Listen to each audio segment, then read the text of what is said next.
মার্কিন যুক্তরাষ্ট্রের president Donald Trump এবং ভারতের প্রধানমন্ত্রী নরেন্দ্র মোদীর সাথে দ্বিপাক্ষিক আলোচনা হয়েছে মার্কিন যুক্তরাষ্ট্রের ওয়াশিংটন ডিসির হোয়াইট হাউসে। সেই দ্বিপাক্ষিক আলোচনার পরবর্তী সময়ে সাংবাদিক সম্মেলনে ভারতের অতি উৎসাহী একজন সাংবাদিকের প্রশ্ন ছিল যে Mr. President, what would you like to say about the Bangladesh issue? Because we saw and it is evident that how the deep state of United States was involved in regime change during the Biden administration. And then Mohammad Yunus made Junior Soros also. So what is your point of view about the Bangladesh?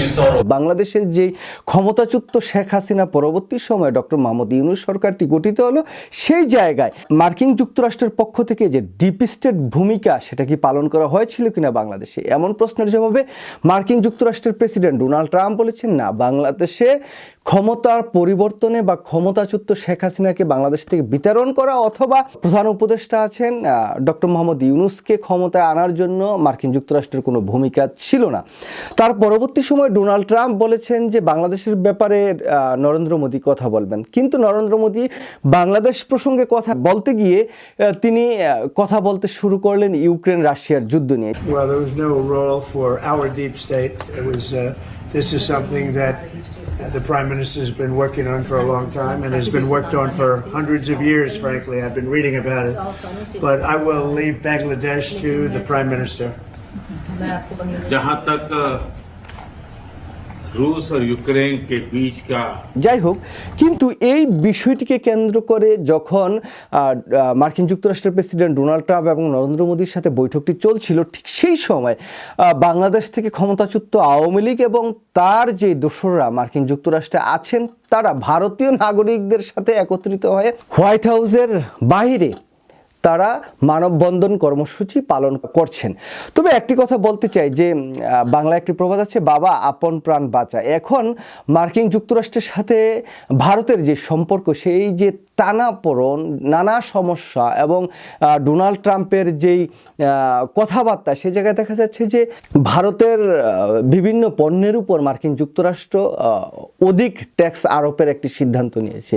তাছাড়াও Donald Trump যেহেতু একজন ব্যবসায়ী, Donald Trump সরাসরি বলেছেন যে ভারত মার্কিন যুক্তরাষ্ট্র থেকে যাতে বিমান কিনেন, মানে যুদ্ধ বিমান কিনেন এবং বিভিন্ন যেই সরঞ্জাম আছে সেগুলো যাতে তারা কিনেন, সেরকম একটি প্রেশার ক্রিয়েট করছেন নরেন্দ্র মোদীর উপর। কিন্তু আওয়ামী লীগেররা হয়তোবা চিন্তা ভাবনা করছেন যে ডোনাল্ড ট্রাম্পের লেজ ধরে নরেন্দ্র মোদীর কোলে বসে এই আওয়ামী লীগ আবার পুনর্বাসিত হয়ে বাংলাদেশে এসে পুনরায় রাজনীতি করবেন।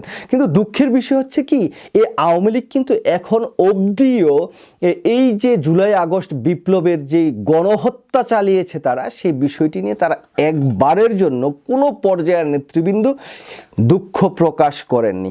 কিন্তু তারা ওই যে নরেন্দ্র মোদীর কোলে বসে বা ডোনাল্ড ট্রাম্পের লেজ ধরে যদি কোনো একটিভাবে বাংলাদেশে আসা যায়, সেই চিন্তায় তারা মশগুল। সেই জন্য নরেন্দ্র মোদী বৈঠক করছেন ডোনাল্ড ট্রাম্পের সাথে, তারা বাইরে মিছিল মিটিং করছেন।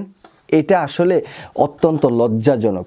একটি সময় বাংলাদেশের জাতীয়তাবাদী দল বিএনপি বিভিন্ন ফেসবুক ইউটিউবের মাধ্যমে যখন তারেক জিয়া কথা বলতেন, তারা যখন বিভিন্ন প্রোগ্রামগুলো এই অনলাইন মাধ্যমে দিতেন, তখন তারা বলছেন যে এটা একটা জঙ্গি সংগঠন হয়ে গেছে, তালেবানদের মতো তারা ভিডিও বার্তা দেয়। এখন ঠিক একই অবস্থা আওয়ামী লীগের হয়েছে। কিন্তু তাদের বোঝা উচিত, বাংলাদেশের যে ছাত্র জনতার পালস বোঝা উচিত, যাদেরকে আপনারা দীর্ঘদিন শিক্ষা দিলেন সেই শিক্ষার কোনো কাজই হয়নি, বরঞ্চ উল্টো তারাই সেই ছাত্র জনতায় আপনাদের বাংলাদেশ থেকে বিতাড়িত করেছে, আপনারা পালিয়ে যেতে বাধ্য হয়েছেন। এখন কথায় ফিরে আসি যে ভারত আসলে কি। আমাদের পত্রিকায় একটি সংবাদ প্রকাশিত হয়েছে, সে জায়গায় বলছেন যে ট্রাম্প মোদী বৈঠকে নেই ডক্টর মোহাম্মদ ইউনূস ও হাসিনা প্রসঙ্গ। দেখুন, স্টেট ডিপার্টমেন্টের পক্ষ থেকে প্রত্যেকটি দেশের, যে কোনো দেশের প্রধানমন্ত্রী হোক বা যে কারোর সাথে যখন বৈঠক হয়, বৈঠক পরবর্তী সময়ে কিন্তু তারা একটি প্রেস রিলিজ আকারে স্টেট ডিপার্টমেন্টের যে ওয়েবসাইট, সেই জায়গায় প্রচার করেন। তারা যেই সাংবাদিকদের সাথে কথা বলেন, সেই জায়গায় কি কি বিষয় নিয়ে আলাপ আলোচনা হয়েছে সেই বিষয়টি তারা তুলে ধরেন। এখানে তারা বলছেন যে যুদ্ধবিমান ভারতকে কেনার জন্য প্রস্তাব দিয়েছেন, গ্যাস রপ্তানি করার বিষয়ে তারা কথা বলেছেন, কিভাবে এই বিষয়টিকে আরও দুই দেশের সাথে সম্পর্ক ভালো করা যায় সেই বিষয়টি নিয়ে আলাপ আলোচনা করেছেন, কিন্তু বাংলাদেশের বিষয়ে একটি কথাও কিন্তু তারা বলেননি। বরঞ্চ উল্টো থেকে আমরা দেখি যে ধনকুব যে এলন মাস্ক আছেন তার যেই স্যাটেলাইট ইন্টারনেট যেটা আছে সেইটা বাংলাদেশে কিভাবে ইন্টারনেট সেবা তারা দিতে পারে সেই বিষয়টি নিয়ে ডক্টর মোহাম্মদ ইউনূসের সাথে দীর্ঘক্ষণ ফোনে আলাপ করেছেন। এখন মার্কিন যুক্তরাষ্ট্রই এই বিষয়টি নিয়ে ব্যাপক আলোচনা সমালোচনা হচ্ছে যে মার্কিন যুক্তরাষ্ট্রের প্রেসিডেন্ট যদিও ডোনাল্ড ট্রাম্প, কিন্তু প্রত্যেকটা ডিসিশন মেকার বা ডিসিশন নিচ্ছেন হচ্ছে এলন মাস্ক। তো সেই জায়গা থেকে যেহেতু ডক্টর মোহাম্মদ ইউনূসের সাথে এলন মাস্কের কথা হয়েছে, ফোনালাপ হয়েছে, তো সেটা বলতে পারি যে এটা বাংলাদেশের জন্য ইতিবাচক। এর আগে আরেকটা সংবাদ দেখেছিলাম যে যুক্তরাজ্যে বিমানবন্দরে বাংলায় লেখা ছিল, তো সেই বিষয়টি নিয়ে যখন আরেকজন নেতা কথা বলছিলেন যে এটা ইংলিশে লেখাই ভালো ছিল, তখন এলন মাস্ক বলেছিলেন না সেটা থাকতেই পারে। সেই বিষয়টি নিয়ে তিনিও কিন্তু সাধুবাদ জানিয়েছিলেন। তবে ভারত বাংলাদেশের অভ্যন্তরীণ বিষয় নিয়ে ষড়যন্ত্র করবেন, বাংলাদেশের রাজনীতিতে তারা হস্তক্ষেপ করার চেষ্টা করবেন, তাদের গোয়েন্দা সংস্থা সবসময় এই কাজটি করে আসছে, এটা সবসময় তারা করে যাবেন। মার্কিন যুক্তরাষ্ট্রের প্রেসিডেন্টের সাথে এখন ভারতের সাথে যে সম্পর্ক, যে টানাপোড়েন চলছে, যদিও ডোনাল্ড ট্রাম্প বলছেন যে নরেন্দ্র মোদী তার বন্ধু, কিন্তু বন্ধুর বাইরেও ডোনাল্ড ট্রাম্প হচ্ছেন অত্যন্ত গাঘ এবং সেনামাল। সেই জায়গায় ওই বাংলাদেশে কি হলো, কে রাষ্ট্র ক্ষমতায় আসলো, কারা কিভাবে কি করলো, সেই বিষয়টি নিয়ে ডোনাল্ড ট্রাম্প খুব একটা বেশি মাথা ঘামাবেন সেটা আমার মনে হয় না।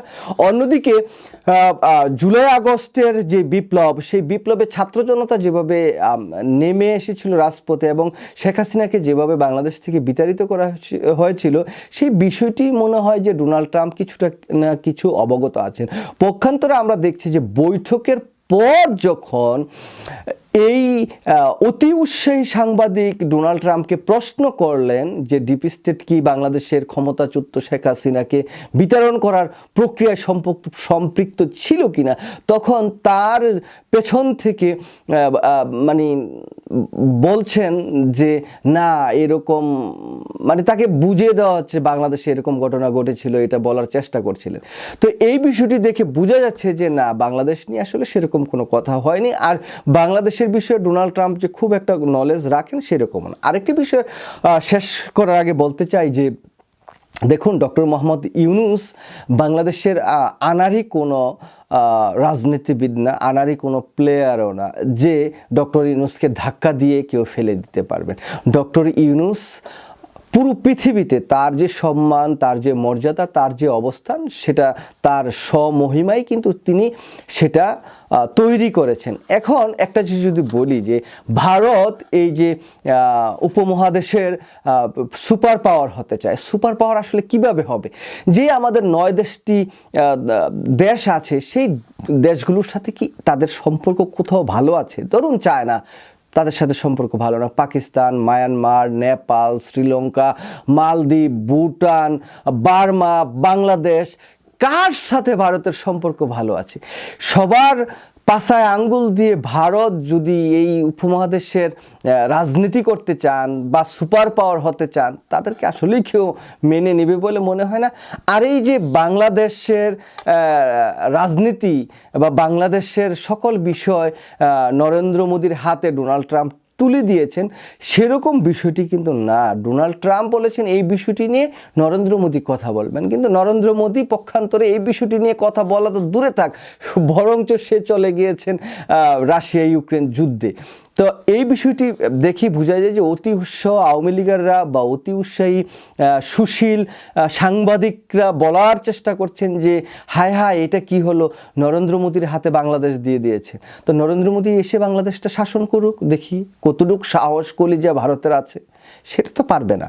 সুতরাং এই বৈঠক থেকে আমরা যেতটুকু উপলব্ধি করছি বা যেতটুকু দেখছি সেটা হচ্ছে ভারতের আপন প্রাণ বাঁচানোর জন্য ভারত আপ্রাণ চেষ্টা করছে। যেই জায়গায় আমরা কিছুদিন আগে দেখলাম যে 215 জন না 5 জনের মতো হাত করা পায়ে বেরি লাগিয়ে সেনাবাহিনীর হেলিকপ্টারে বিমানে বসিয়ে তাদেরকে ভারতে নিয়ে পাঠিয়ে দেওয়া হয়েছে। তো এই বিষয়টি আসলে বিবেচনা করার বিষয়।